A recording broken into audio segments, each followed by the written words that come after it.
Regional Australia is in the middle of a food revolution. Our little towns are overflowing with the freshest produce and most exciting cuisine. And it's our job to explore these places with the caravan in tow. We'll find delicious food, meet colourful local characters, and show you the most beautiful places to make camp. Join Chef Macca, Tim, and me, Emma, as we embark on our RV Daily Foodie Trails.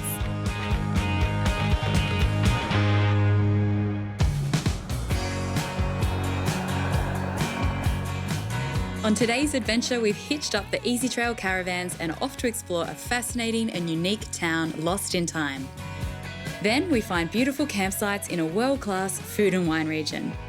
This has to be the best way to travel our amazing land. I'm in heaven.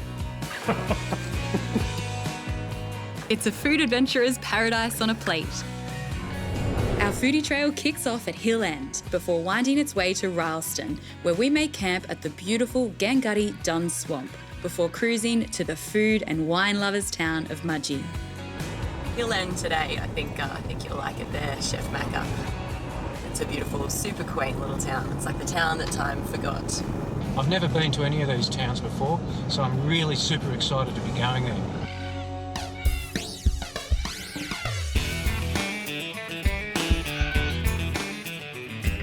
Arriving at Hill End, and we're setting up camp at the village campground. It's only a short stroll to the centre of town and has great facilities and plenty of room for our caravans, while still maintaining the feel of a free camp. It's lovely. Oh, and important to note, it has washing machines. Hey mate, how you going? All right. You got much on this afternoon? Just a bit of... Not much to do. OK, well, Em and I are really in a bit of a hurry, so you wouldn't mind doing me washing, would you, old son? I know, but just permanent press. Permanent press. These are jocks. Thanks, mate. Thanks. Good on ya. Iron? Trying it? Yeah? Of course. So, while Tim holds the fort, Chef Macca and I are off to explore Hill End. It's hard to believe that this sleepy little village was once the bustling home to 8,000 people, 5 banks, 2 newspapers, and 27 pubs. That was back in the 1870s, and Hill End was at the centre of the New South Wales gold rush. Today, the population is less than 100 people, and there's just one pub.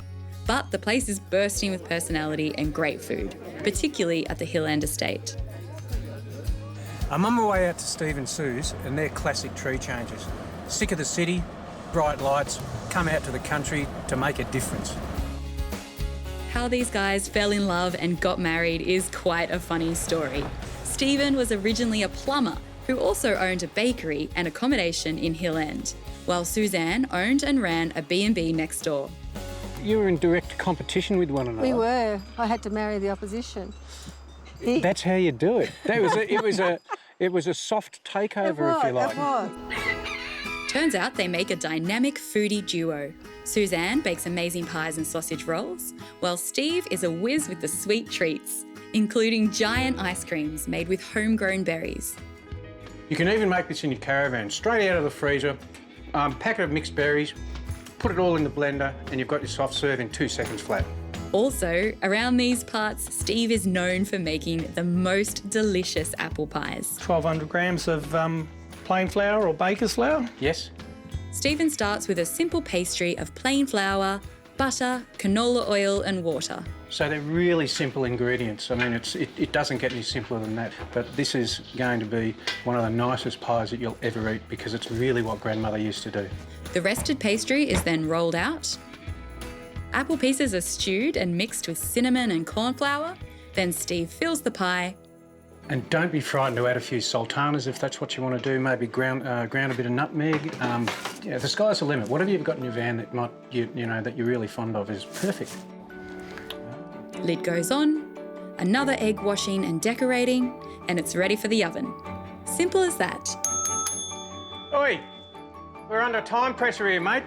Hey, time waits for no man. What's going on? We've got people to see and places to go. Waiting for your pie. That looks bloody great, mate. Well done. I can't wait to get this back to the happy hour. This weighs about 3/4 of a tonne, Mother. So, I'm out of here. Thanks, Steve. Enjoy. Righto. Hill End has a fascinating history. that gives it a unique and powerful atmosphere, enchanting all who come here. There's something about this place that's captured me ever since I came here 23, 24 years ago. It's been special. It's meant a lot personally, like my son took his first steps just over there as a young fella. But it was my early introduction to Australia, to the country, and it's stuck with me. I don't know what it is. It's an energy. It's a very, very special place. It's not just the history. It's just it's a feeling, a spirit, whether it whistles through the trees. I don't know. Maybe it's the residual energy of human endeavour combined with countless dreams, both realised and broken. Whatever it is, there must be a certain kind of magic, because Tim did end up washing Chef Macca's dirty laundry. Wonders never cease. So, back at camp, he's rewarded with Chef Macca's famous spag bowl. There you go, mate. Thank you. I have to say, it's a tasty way to finish the first day. In the morning, we're almost ready for the next leg of our journey, Ralston. But before we head off, Tim shares his top 5 campsite checks to do before departure. In all your holiday excitement, it's very easy to miss a few important safety checks that you must do every time you leave camp. Number 1, make sure your gas is turned off. Number 2, make sure that all your stabiliser legs on all 4 corners are retracted and can't drop back down.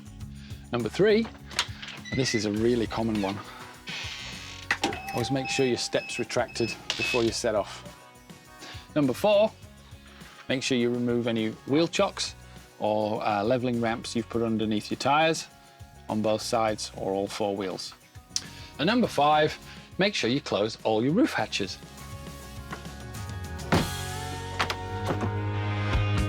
That's Tim's top 5. But to find a comprehensive checklist that you can download and store in your van, pop over to rvdaily.com.au. Up next, we land in delicious Ralston and head up a stunning country road to a brilliant national park campsite.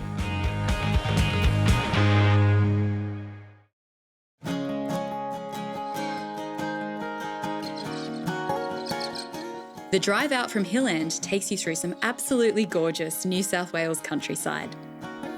And it's only an hour or so before we arrive in Ralston, where we need to fill up. And a quick tip from Tim about caravans and servos. When you drive into a servo, because of the combination, make sure you've got a clear exit route for the same reason that you don't want to be trying to manoeuvre in a very, very tight space. And that way, you'll get in, fuel up, get back on your road as soon as possible. While the lads fill up, I'm popping into the Saffron Kitchen and Cafe to find some goodies for our happy hour party later in the show. Saffron is the world's most expensive spice per gram, and not only do they grow it around here, but Kat transforms it into the most delicious creations.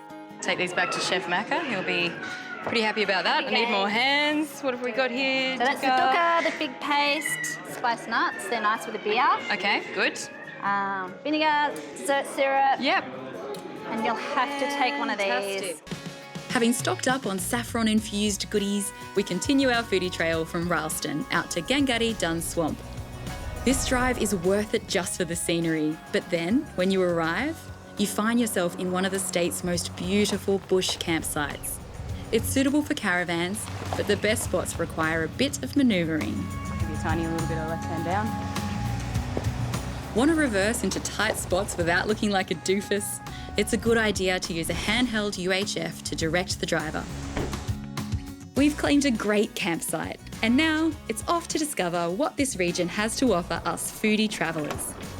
Chef Macca is investigating an olive farm that is winning awards all over the world. So these trees all here were all 2 inches out of the ground when I planted them. 23 years ago, Jane Bentivoglio and her husband made a tree change, literally 8,000 trees to be exact.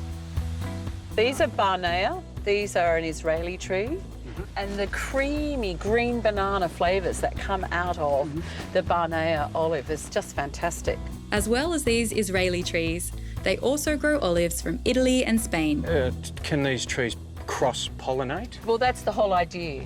Because olives are not pollinated by bees. Really? Even no. So they're wind pollinated. That's why it's such a sacred oil. It was an altruistic decision that we had. We wanted to help reduce the world's cholesterol. That's what we wanted to do, and we wanted to make the best. Yes. And that's been our aim, is to make the best, the highest quality olive oil that we can.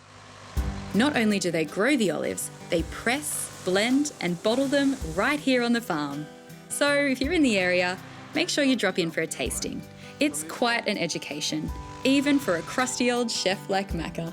And put your hand over the top and twist the cup backwards and forwards, because what we want to do is we want to warm it up.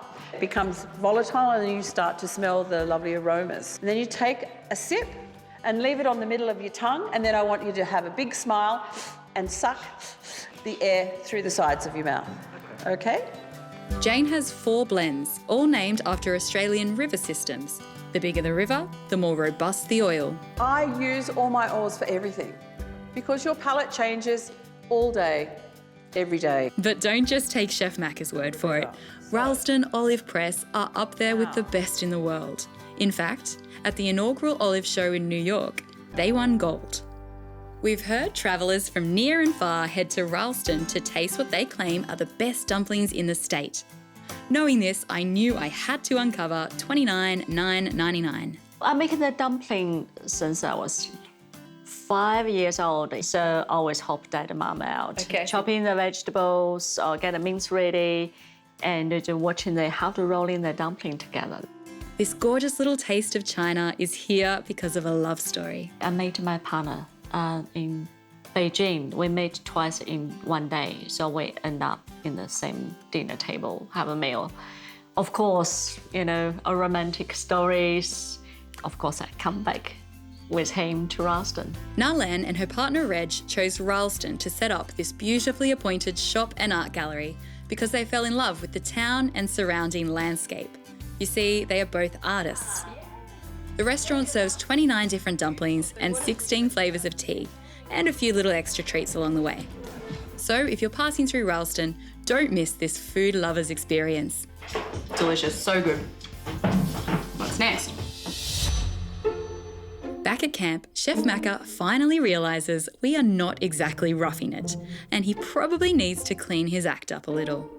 I think I've got a bit too much swarth going on, so I'm going to have to do something about it. Time for a shave.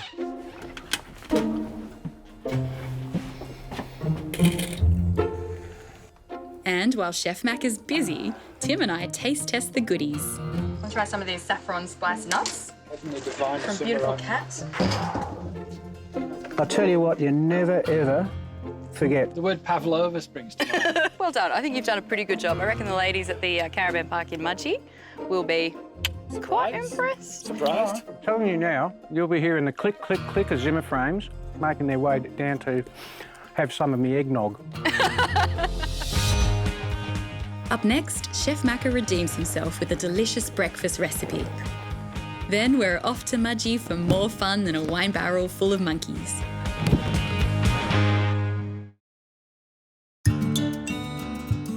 Just outside Ralston, there's a beautiful old home they call Camp Hill Cottage. You can set up the vans here for the night and rent the historic 1860s cottage for a special occasion.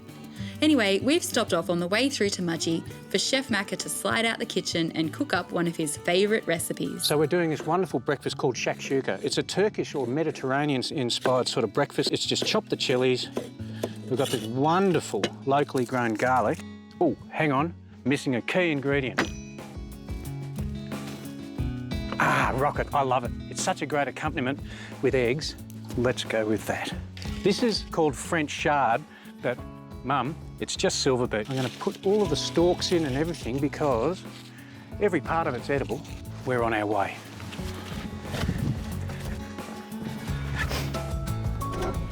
The next step's the olive oil. This is the local stuff. We tried it yesterday. It's unbelievably beautiful. Okay, so in with our chopped ingredients and in with the tomato and sweet paprika. That's looking first class. A little bit of nutmeg, not too much. Nutmeg's just wonderful with tomato and some cumin, because I want a little bit of heat as well. Well, I reckon that's nearly ready for the chard. Now it's time for the eggs. And the last thing is just to poach them a little bit. So we're going to put the lid on and just give it about 5 minutes, or until you see that they're cooked the way you like them. These Mediterranean flavours really hit the spot. And now we're back on the road for an easy drive out to beautiful Mudgee, where we're booked into the Big 4 holiday park.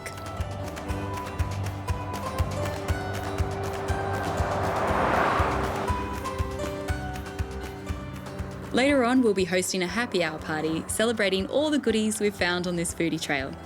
But first, it's time to revisit our childhoods.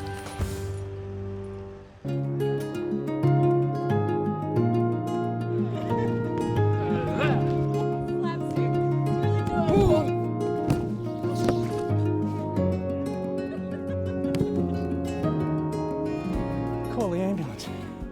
I'm going down. Okay, better get out of here before someone hurts themselves. Besides, I'm booked in for something I don't want to be late for.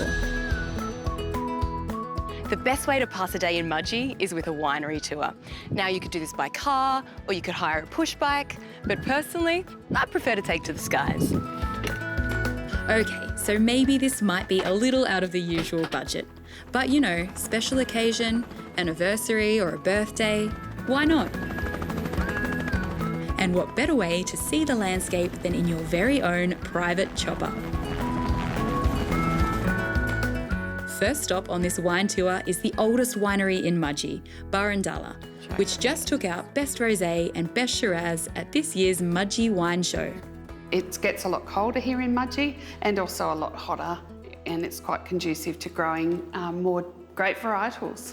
That is beautiful. I could drink that all afternoon, yes. But I won't, because that would be irresponsible. Yes. And with the world's coolest designated driver waiting patiently at my chopper, I'm ready for more wine tasting. And next, we're off to Burnbrae, where I met on landing by Treen with a glass of locally made bubbles. Welcome. Thank you. Treen. Lovely to meet you, Treen. Welcome to Burnbrae. Champagne on arrival. How's that? Cheers. Inside, guests are given a beautiful platter. The meats are local, the cheeses are from the fabulous High Valley cheese, the pistachios are locals. All from Mudgee. All from Mudgee. Perfect. And the wines, all made in the classic French styles, are delightful, as is the locally brewed beer. Then it's up, up and away to Lowe's Winery, just a short flight up the valley. There, I'm met by winemaker and owner David Lowe, who explains the philosophy behind his organic and biodynamic wines. To work organically, you really have to cohabit with the environment. So you don't kill things, you work with them. So you have to develop an ecosystem where all those other things like animals and insects work with you. Weeds, you live with weeds because weeds are part of the diverse argument. And of course the result for me is, why organic? Well, I think it tastes better. Couldn't agree more, David. All these wines are glorious. I can't wait to share a few glasses at our happy hour party.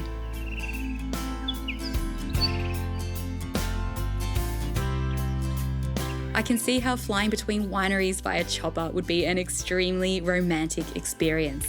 And guys, it's really not as expensive as you might think. Pop over to our website to find out more. Up next, it's party time and your chance to win your own Easy Trail Sejuna caravan. Back in beautiful Mudgee, and tonight we're hosting a happy hour party at the Big 4 holiday park. So Tim is on the hunt for party guests.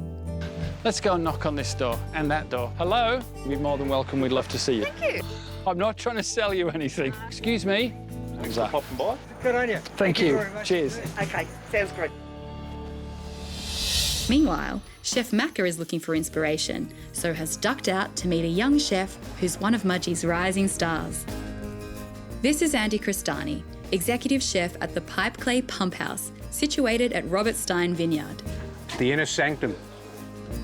He's classically trained with Italian heritage, a chef who creates beautiful dishes that are designed to reflect technique, restraint, and respect for the produce.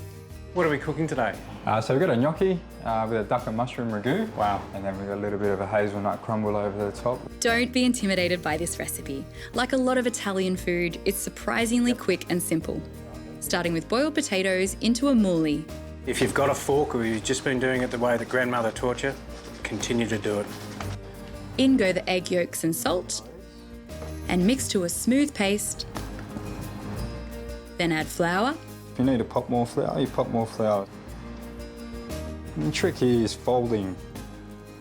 So you basically don't want to work your gluten or your starch in your potatoes. Yes. And this will result in a nice and fluffy gnocchi. Roll into soft snakes. Cut out bite-sized gnocchettes. And they're ready for blanching. Basically, you just want them to sort of sit on the surface for a good, probably a minute, and then you know your gnocchi is perfect and ready. Andy then combines his French and Italian influences by sautéing the gnocchettes in butter. You get that nice and crisp edge around the gnocchi and that really soft, silky centre on it, which is Mudgee. Fresh local oyster mushrooms are added. In goes a duck ragu, and a duck jus is allowed to melt in. The duck liquid. Oh, yeah. Okay, so we reduce that, strain it off. I'd probably be just using a chicken stock or something like that. Now Andy plates up with a garnish of roasted hazelnuts, dried mushrooms, and, of all things, clover. Special tip here, get rid of your Victor. Your whole garden's edible now, including the grass. This is not exactly the right dish for happy hour, but it does make our Chef Macca very happy. I'm in heaven. Leave me alone. There's no better way to see the real Australia than by caravan, so we're giving you the chance to win an Easy Trails Sejuna 15. This luxurious family van has been given the RV Daily Foodie Trails tick of approval. We think you'll love the comfortable king-size bed, the onboard bathroom, and the functional outdoor kitchen for your very own Foodie Trails. Valued at $65,000, the Sejuna 15 has everything you need for your next adventure. All you have to do is bring the cheese and wine. To go into the draw to win this fantastic prize, head over to rvdaily.com.au.